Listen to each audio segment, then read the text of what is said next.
Quem chega agora no Tá na Roda é o professor Alexandre Pires, professor de Relações Internacionais do IBMEC, se junta ao nosso time neste momento para nos ajudar a entender melhor toda a repercussão, todos os impactos, os desdobramentos deste atentado contra Donald Trump. Professor, bem-vindo, boa tarde. Boa tarde, Nelson. Sempre uma satisfação estar na Jovem Pan. Professor, eu quero já te provocar, entender de você essa manifestação agora do presidente Trump, que disse que vai para as convenções partidárias do Partido Republicano, convenções nacionais. Você acha que isso já é de alguma maneira, uma mensagem do presidente Trump de que ele vai seguir firme na campanha e que, mais do que isso, vai aproveitar este momento onde o nome dele é repercutido internacionalmente para trazer mais força ainda para a sua campanha eleitoral? Nesse momento, com essa tentativa de assassinato, o presidente Joe Biden saiu das notícias. A evidência em toda a imprensa é que o nome do Trump vai prevalecer, pelo menos por mais uma semana. Lembrando que as convenções republicanas começam por agora e se encerram na semana que vem, ou seja, ele vai ser ali o candidato nomeado para disputar contra o Joe Biden, o Trump. E aí, claro, o Joe Biden, que já está sangrando com esse fogo amigo dentro do próprio Partido Republicano, ainda tem mais quase um mês até que ocorram as convenções democratas. Então, o clima fica todo favorável e, claro, a convenção vai ser completamente modificada, toda a dinâmica não vai ser como seria antes, vai ser quase que um ato de coroação, ou seja, isso vai ser ressaltado. Só que tem uma preocupação maior, Nelson? O serviço secreto e também ali as forças de segurança que estavam garantindo o evento mostraram uma falha gigantesca. Ou seja, isso vai ter que ser modificado para todos os candidatos, inclusive para o próprio Joe Biden, mas também para o Kennedy Jr., que é um candidato independente, ou seja, não poderia ter acontecido isso. O tiro foi dado ali, no máximo, a 150 metros, nos cálculos atuais. Isso é uma falha de segurança enorme. Lembrando que não foi um tiro contra um candidato à presidência, foi um tiro contra o 45º presidente americano, ou seja, é um ex-presidente que sofreu uma tentativa de assassinato. Obviamente isso modifica todo o quadro, vai ter que correr uma legislação muito rápida para que seja reforçado o serviço, para que essa campanha continue ocorrendo como ocorreu tradicionalmente nos Estados Unidos, com debates que vão acontecer, com essas visitas às cidades, sobretudo a esses estados que são os estados decisivos, os swing states. Isso vai ter que ser modificado. A gente está olhando só o lado da vítima, que é o Trump, que é extremamente preocupante, mas é uma falha gigantesca. Os americanos ali mostram que algo tem que acontecer. A violência política sempre foi presente na política americana, mas agora ela está se tornando mais eficiente. Lembrando que o atirador, o carro foi localizado do atirador e esse atirador tinha muito indica explosivos também. Então havia talvez uma segunda tentativa ali, um plano B em curso. Isso é preocupante. Muito bem. Professor Furriela, na linha do que dizia o professor Alexandre, qual é o peso de esse atentado se dar não só contra um candidato que é o Donald Trump, mas contra um ex-presidente? Diplomaticamente isso tem outro peso? Qual é a importância, professor? Sem dúvida, Até porque nos Estados Unidos há toda uma tradição dos ex-presidentes em deixar legados, muito comum. Você encontra institutos, fundações. O Jimmy Carter, até hoje vivo, mantém um centro de estudos de direitos humanos super relevante dentro dos Estados Unidos, mundo afora, aliás. Então você tem uma representatividade de ex-presidentes da República mundo afora. Aqui nós temos o ex-presidente Fernando Henrique Cardoso, ex-presidente Bolsonaro. Uma vez presidente, sempre presidente. Sempre presidente. E que contam até mesmo com serviços propriamente de proteção. Tem uma representatividade nos Estados Unidos, nem se fale. É uma liderança mundial, inconteste, a principal liderança internacional. Então tem esse aspecto, sim. Então, mesmo que o atentado fosse, concordo com você, contra alguém que não é candidato, mas foi presidente, já tem um efeito político. Não tenha nenhuma dúvida. E como o Donald Trump, ele representa toda uma corrente política, né? Ele trouxe uma nova forma de fazer política inédita, inclusive nos Estados Unidos, com posicionamentos mais fortes, como a gente sabe pela forma como ele se comunica principalmente. Então, seria uma ideia sendo atacada, mesmo que candidato ele não fosse. Muito bem. O professor Alexandre, o Diego Tavares vai te fazer uma pergunta agora. Professor Alexandre, muito boa tarde, um prazer conversar com o senhor aqui no Tá na Roda. Professor, na última semana, importantes doadores democratas congelaram 90 milhões de dólares em doações à campanha de Joe Biden. Com esse novo episódio no cenário político norte-americano, como o senhor avalia que fica a situação do candidato democrata que já se encontrava pressionado a deixar o pleito? Olha, eu imagino o seguinte, que no atual cenário, essa disputa interna democrata vai ter que cessar. Já era um linchamento eleitoral, uma humilhação ao presidente Joe Biden, um presidente que tem bons números, inclusive é o candidato que eles conhecem, que conseguiu virar votos a favor nos estados decisivos. Ou seja, nem o Gavin Newsom, governador da Califórnia, nem a Kamala Harris, nenhum deles mostram que conseguiriam virar votos onde decide. Nós sempre temos que lembrar o seguinte, não interessa um candidato democrata que consiga votos em estados que votam nos democratas. É importante um candidato democrata que consiga votos nos swing states, nos estados decisivos. E esses outros candidatos em potencial não têm esse peso, óbvio. O grande trunfo seria convencer, por exemplo, uma Michelle Obama, a ex-primeira-dama, a concorrer. Sim, ela teria esse peso, mas eu não acredito que o faria. Só que nós temos que lembrar outra coisa, né, Diego? O Joe Biden, ele é presidente. Né? Ou seja, eu comentei, inclusive, até na Jovem Pan mesmo, se não me falha a memória, é justamente isso. Que se ele não é apto para ser candidato, ele tem que renunciar, porque ele também não seria apto a ser presidente. Né? Ou seja, então, os democratas parece que perderam um pouco a linha nessa pressão. Isso poderia ter sido feito a portas fechadas, muito discretamente. Agora, como nós vemos os grandes doadores fazendo isso publicamente, celebridades que são sempre alinhadas aos democratas fazendo isso publicamente, eles estavam sangrando a campanha de Joe Biden. E com um agravante, né? Nos Estados Unidos, a ida à urna é facultativa. Você tem que mobilizar não só para as pessoas votarem a seu favor, mas tem que mobilizar para elas saírem de casa. E esse tipo de campanha, a meu ver, ele desmotiva o eleitorado. Agora, obviamente, há uma mudança de cenário, os eleitores republicanos provavelmente vão se engajar muito mais. Isso já aconteceu quando o Reagan sofreu um atentado logo no começo da sua primeira gestão, em 81. O efeito, 3 anos depois, em 84, foi devastador. Ele só perdeu em Minnesota e perdeu no Distrito de Colômbia, onde está a capital. Ou seja, então, se nós sabemos que esse tipo de evento tem esse recall, imagina agora com as eleições para novembro, né? Ou seja, menos de 4 meses. Os democratas têm que se unir e trabalhar para que o Joe Biden se viabilize e consiga, pelo menos, neutralizar aí os efeitos eleitorais dessa tentativa de assassinato. Acácio, isso que fala o professor é interessante. Depois que há um atentado como esse, a história, os precedentes nos mostram uma força muito grande de engajamento depois disso, né?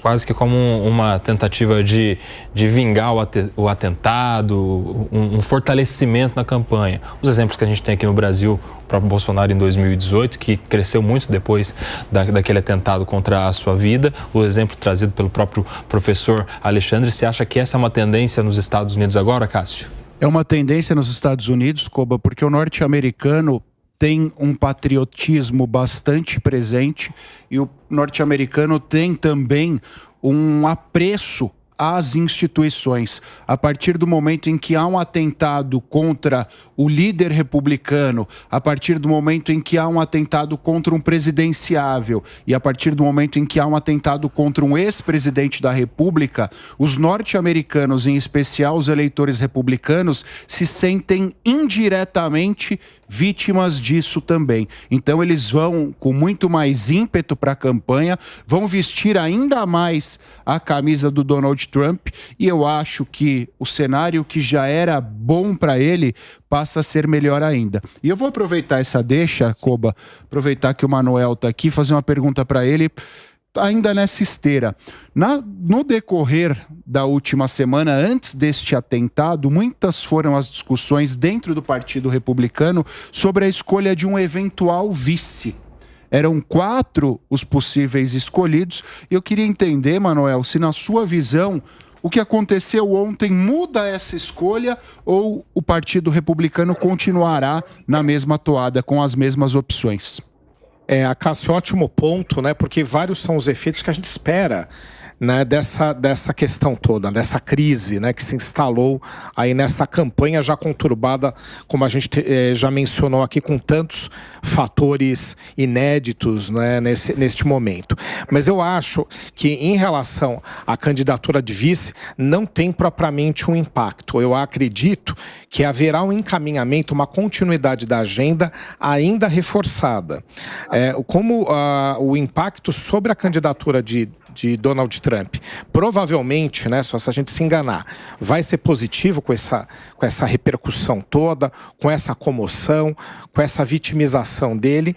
Eu acredito que não vai mexer na agenda dos vices, porque gera uma agenda própria de acomodação partidária. Aqui lembrando que essa acomodação partidária, no caso republicano, ela é muito mais necessária do que no caso democrata, porque mesmo Donald Trump, tendo sido presidente na outra vez pelo Partido Republicano, ele não era um quadro clássico do partido, né? Os republicanos, eles são muito tradicionais em relação aos políticos que eles criam ou que eles preparam para ocupar cargos públicos. E Donald Trump, todo mundo lembra, ele surgiu como um candidato surpresa naquele momento e depois acabou até saindo vitorioso. Então eu acho que os quadros clássicos, eles vão ter os mesmos movimentos. Isso envolve aqueles pré-candidatos a vice. Então a acomodação partidária fica no mesmo nessa questão. Fabrício Naitsky, em cima do lance tem novidades. Sim, Donald Trump confirmou que vai hoje para Wisconsin. Ele publicou na Truth Social, que é a rede social dele próprio, né, que ele criou depois de sair do Twitter, afirmando o seguinte: baseado nos terríveis eventos de ontem, eu planejava adiar a minha viagem para Wisconsin, para a Convenção Nacional Republicana, por 2 dias, mas eu decidi que não posso permitir que um atirador, um assassino em potencial, mude a minha escala, mude a minha agenda ou qualquer coisa do tipo. Portanto, estarei partindo para Milwaukee como programado às 3h30 da tarde hoje. 3h30 da tarde, isso lá no horário de Nova Jersey, ou seja, 1 hora a menos em relação aqui ao horário de Brasília. Portanto, às 4h30 no horário de Brasília, Donald Trump deixa a residência onde ele está em Bedminster, lá em Nova Jersey, e parte então em direção ao estado de Wisconsin, onde ele participa já amanhã da Convenção Nacional Republicana para receber a nomeação como candidato do partido. Possivelmente, né, Koba, a gente deve ter alguma manifestação de Trump frente às câmeras, quem sabe até mesmo hoje ainda, seja antes de partir para Wisconsin ou quando chegar lá na cidade de Milwaukee. Aí possivelmente a gente pode ter o Trump se manifestando pela primeira vez em frente às câmeras, já que até então toda a comunicação tem sido somente pelas redes sociais, não apenas ele, mas também a ex-primeira-dama, sua esposa Melania Trump. Tá aí, aquela informação que a gente havia falado aqui, da ida dele para as convenções, vai hoje, portanto, para as convenções republicanas. Professor Alexandre Pires, quem vai te fazer uma pergunta agora é o nosso Guilherme Mendes. Professor Alexandre, boa tarde. É inevitável fazer a relação entre os episódios envolvendo o ex-presidente Bolsonaro, o ex-presidente Donald Trump, embora as sociedades brasileira e americana sejam muito diferentes, principalmente no que diz respeito a como lidar com a democracia. O senhor acha que essa suposta vantagem que hoje vem sendo apontada em razão desse episódio, ela advém mais do apreço do americano a democracia, ou seja, na medida em que um candidato ele é atacado, está se atacando a própria democracia, o próprio processo de escolha, o próprio processo democrático, ou isso advém da própria narrativa construída ainda como candidato na primeira oportunidade, depois pós saída do governo, de que o Trump seria um perseguido, um homem que o sistema não quer que volte ao poder, alguém que de alguma maneira é predestinado a ocupar aquela cadeira, muito parecido com o que a gente viu, o que ocorreu aqui no Brasil. O senhor acha que se essa vantagem realmente vier a se confirmar, como veio a acontecer aqui no Brasil, isso vai se dar mais por um apreço institucional no que diz respeito aos regimes, ou o discurso de cada um desses candidatos, tanto o brasileiro quanto lá o americano, tende a motivar o eleitor mais como assim, olha, eu sou alguém que o sistema não quer, eu sou alguém impedido, eu sou alguém que recebe toda sorte de dificuldades, a ponto até de tentarem atentar contra a minha vida. Ou seja, a minha chegada ao poder é uma questão de suma importância, é uma questão quase que divina. Como é que o senhor entende, em sociedades tão diferentes, talvez uma mesma reação? O voto, sobretudo nessas democracias que são presidencialistas, ele tem 3 componentes principais, Guilherme. Costuma ser um componente institucional, ou a pessoa representa a instituição, um componente emocional, ou seja, ela desperta uma emoção no eleitorado, e uma mensagem, né? Ou seja, um programa de governo. Nesse caso, o Trump já tem um programa de governo que foi testado, ele desperta uma mensagem patriótica, nacionalista, só que agora nós temos que lembrar que, como no início ali da nossa conversa, ele é uma instituição, como o Joe Biden é uma instituição, eles são presidentes americanos, né? Ou seja, então você atingir uma instituição, no caso dos Estados Unidos, é algo central, né? Ou seja, os ataques que já ocorreram no 11 de setembro, tentativas de atingir embaixadas americanas, tudo isso para eles é um simbolismo, né? Representa isso. Então o Trump ele vai conseguir ganhar nas 3 frentes. Ele teve essa instituição americana foi atingida, ou seja, essa orelha direita aí perfurada vai ser um símbolo, ele vai chegar nas convenções com uma atadura, ele não precisa dizer mais nada, né? Ou seja, ele vai chegar ali com uma bandagem, isso já vai gerar uma solidariedade, essa instituição que foi ali atingida, com uma proteção em volta, um serviço secreto que é tido como um dos melhores do mundo, e também a emoção que ele vai causar. Primeiro, uma solidariedade à figura, e esse ato de força que ele está fazendo agora, de ir, manter a agenda, isso aí vai fortalecer aquela ideia que ele vinha dizendo, que ele é a pessoa certa para o cargo, ou seja, é a pessoa que vai trazer o vigor necessário para o cargo. Por isso que ele manteve a agenda.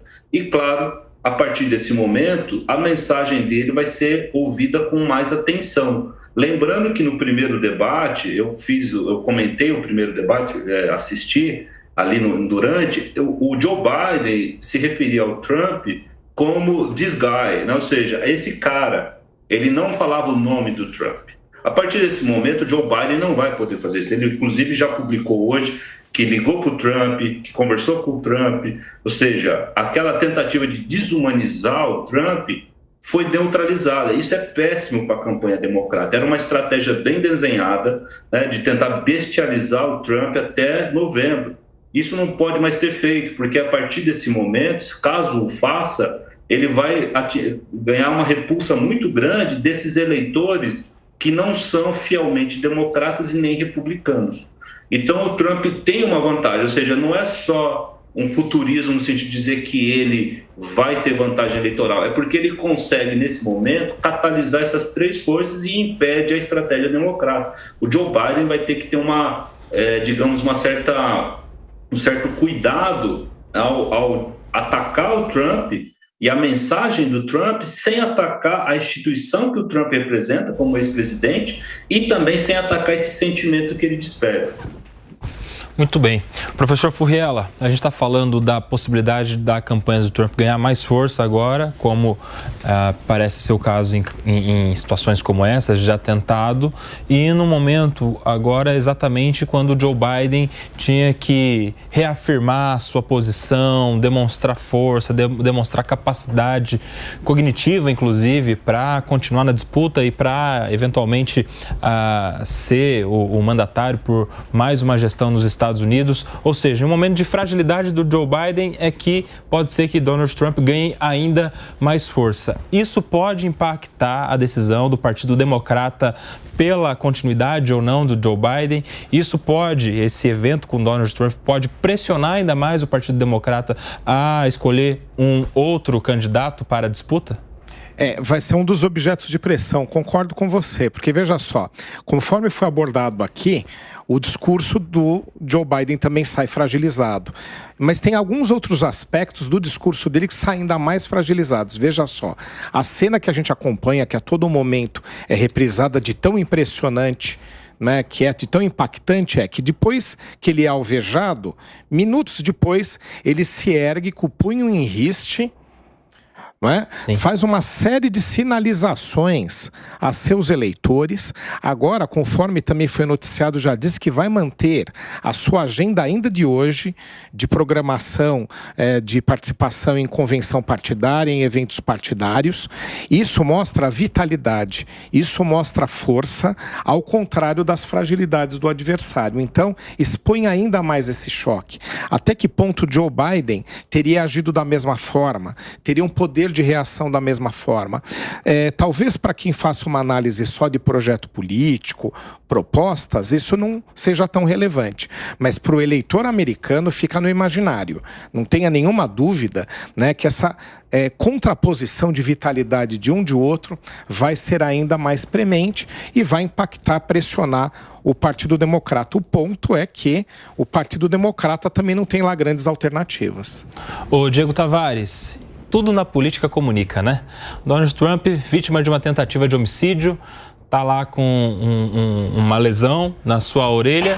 O cara leva um tiro e não vai pegar nenhum dia de atestado, o Diego Tavares. Você acha que isso aí é comunicação política também? Olha, pior do que tudo isso, eu já estou esperando aparecer nos sites aí, no eBay, nos sites americanos, um boné Make America Great Again com um alvo aqui na orelha que foi atingida, ou com a mancha de sangue do Donald Trump. Realmente, tudo na política gera os seus efeitos. E como a gente está discutindo aqui, acho que até há um consenso na roda nesse sentido, tanto pelo argumento histórico, quanto pela própria impressão que nós temos desde ontem. Isso robustece sim a campanha do Donald Trump e passa um recado de que ele de certa forma, aquele salvador da pátria que ele vem pregando ser nos últimos anos. Como o que aconteceu com ele a respeito dos processos nos quais ele foi condenado. Ele foi condenado num caso em que supostamente ele teria pago a uma ex-atriz pornô propina para evitar um escândalo durante sua outra campanha. O efeito dessa condenação foi o aumento das doações de campanha. Então, o Trump está conseguindo colar muito bem essa imagem de que ele é um perseguido do sistema sob todos os aspectos. E a grande cereja do bolo é uma tentativa de assassinato. É como se agora ele fosse... Como se agora não. Agora ele vai justamente, imagino eu, fazer isso. Tentar pregar aos quatro cantos dos Estados Unidos de que, de fato, o sistema vai pagar qualquer preço para evitar que ele seja o próximo presidente dos Estados Unidos. E como nós estamos dizendo aqui, tudo isso contrapondo um Joe Biden fragilizado, que já vem enfraquecido pelo próprio governo fraco que fez, pelas próprias narrativas do Partido Democrata, que não encontram muito amparo com a realidade dos Estados Unidos e a realidade da geopolítica mundial. O Trump tem aí a receita para, nas próximas eleições americanas, sair vitorioso, ser novamente presidente dos Estados Unidos. O Trump tem uma característica quase como uma massa de pão, né? Quanto mais bate, mais cresce, pelo menos perante os seus apoiadores. Isso tem acontecido historicamente, esses processos que foram lançados contra ele, ele soube se aproveitar muito bem disso politicamente, de maneira eleitoral, para conseguir angariar apoio e, de fato, aumentar o número de doações às suas campanhas, porque ele tem uma característica que outros políticos americanos que concorreram à presidência nos últimos anos não têm. Ele torna a política nos Estados Unidos Unidos personalíssima. Isso é algo que é raríssimo nos Estados Unidos, pelo menos nos últimos anos. O Obama não tinha essa característica, o Bush não tinha essa característica, mesmo sendo filho de um ex-presidente também. Ele consegue se desvincular um pouco do partido, a sua imagem é do partido, para conseguir, então, aumentar o seu apoio. Isso funciona muito bem. Agora, por outro lado, Diego, supõe-se que existe um aspecto que pode acabar prejudicando um pouquinho a campanha dele. Não tanto assim, porque acho que quando a gente colocar na balança, ele vai sair mais fortalecido do que enfraquecido desse episódio. Mas o Trump é um político populista. Ele tem uma característica de estar sempre muito próximo dos seus apoiadores. A gente viu no julgamento agora há pouco em Nova York, como todos os dias antes de ir ao tribunal, ele descia da Trump Tower para conversar com seus apoiadores. E agora, certamente que os parâmetros de segurança dos seus comícios, dos seus eventos públicos, terão que ser muito maiores. E aí vai diminuir um pouco esse acesso do público a ele, vai diminuir um pouco dessa presença, dessa imagem que ele tem junto ao público, junto ao eleitorado. Pode atrapalhar um pouco, mas acredito que quando a gente colocar daqui a alguns meses na balança, se ele ganhou mais ou se ele perdeu, certamente ele vai acabar ganhando mais. Fabrício, posso só fazer acho até que é uma complementação, não é um contraponto. Esse caráter personalíssimo não é uma característica só do Trump. Eu acho que é um efeito da política atual.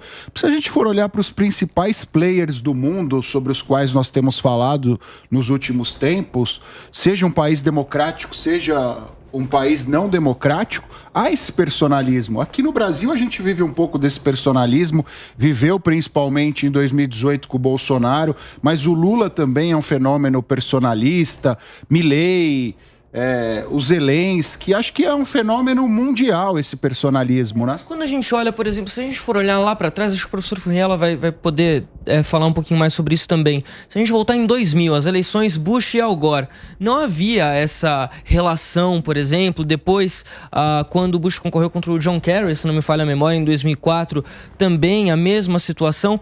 E me parece ser mais, Acácio, uma reação, porque agora a campanha do Biden é uma campanha personalíssima.